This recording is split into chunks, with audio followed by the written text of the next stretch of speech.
In a moment that quickly ignited headlines and trended across social media, Meghan Markle found herself at the center of an unexpected on-air takedown without even being present.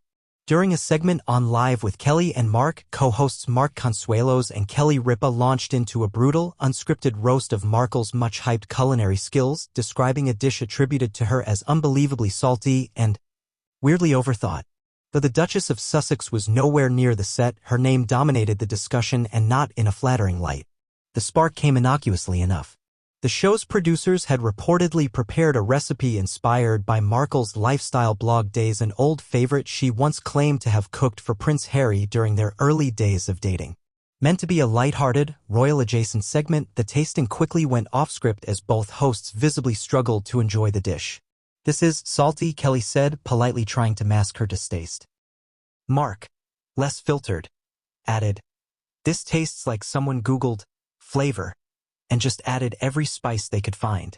It's like a kitchen identity crisis." The audience burst into laughter, but what followed was a surprisingly direct critique of Markle herself. Without naming her at first, the pair began dissecting the celebrity-turned-royal's habit of branding herself as a modern domestic goddess. Kelly took a sharper tone.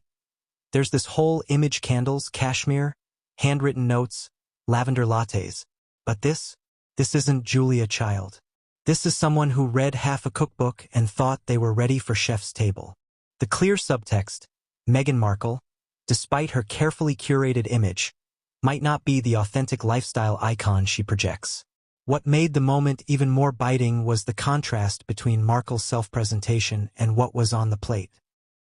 For years, she's marketed herself as a wellness-savvy, clean-eating aficionado, first through her now-defunct blog The Tig, and more recently via interviews and her Netflix docuseries. She's recommended everything from beetroot chips to truffle oil popcorn, often with the tone of a seasoned connoisseur. But as the segment demonstrated, those flourishes don't necessarily translate into good cooking. The dish, based on her own recipe, was described as confused, aggressively seasoned, and trying too hard to impress.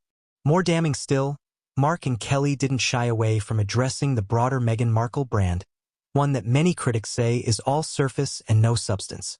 "It's always about aesthetics," Mark noted. "The Instagrammable life, the buzzwords empowerment, balance, manifestation. But when you actually get to the product, whether it's a podcast or a plate of food, it falls flat." This segment tapped into a growing public sentiment. For all her declarations about authenticity and self-love, Markle has often faced accusations of inauthenticity and elitism. Her Spotify podcast Archetypes was abruptly canceled after a single season, despite a multimillion-dollar deal. Insiders claimed that she was difficult to work with and disconnected from her audience. Her Netflix content, while visually stunning, has been criticized as shallow, self-aggrandizing, and out of touch. Even in personal realms, this criticism has echoed. Markle's infamous letter to her estranged father, which she claimed was private, ended up in a court battle over whether it was crafted for public consumption. Her Oprah interview, now nearly legendary, was labeled by multiple analysts as filled with contradictions and factual inconsistencies. Whether discussing royal racism or her alleged ignorance about royal protocols, Markle often appears to be a character more invested in narrative control than truth. Back in the studio, the camera caught Kelly pushing her plate slightly away with a diplomatic smile. "Listen, it's ambitious," she said. "But maybe Meghan should stick to storytelling. Because if this is dinner at the Sussexes' place, I'd eat before I came." To many viewers, it felt like a rare moment of candor in an era of media caution around the Sussexes. The roasting wasn't mean-spirited, it was honest, humorous, and devastatingly real. For once, a mainstream platform didn't tiptoe around Markle's reputation or the political landmines that often surround her. By the end of the segment, it was clear the message wasn't just about food. It was about the dissonance between Meghan Markle's image and her output. Behind the Pinterest-worthy lifestyle and relentless self-promotion lies a brand that may be more about perception than substance. If the food was a metaphor, then it was a perfect one. Flashy, overdone, and ultimately hard to swallow. That disconnect between polished presentation and underwhelming reality has become a defining feature of Meghan Markle's post-royal narrative.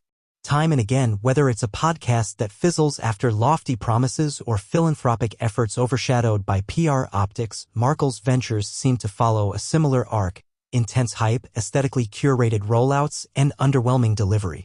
It's not that she lacks ambition. If anything, she seems to crave relevance and reinvention at every turn, but ambition alone doesn't make content meaningful or sincere.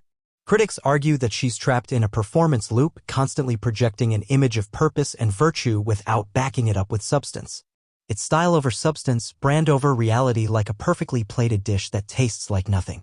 Mark and Kelly's impromptu critique peeled back the glossy filter Meghan so carefully maintains, exposing a side of her the public is increasingly skeptical of.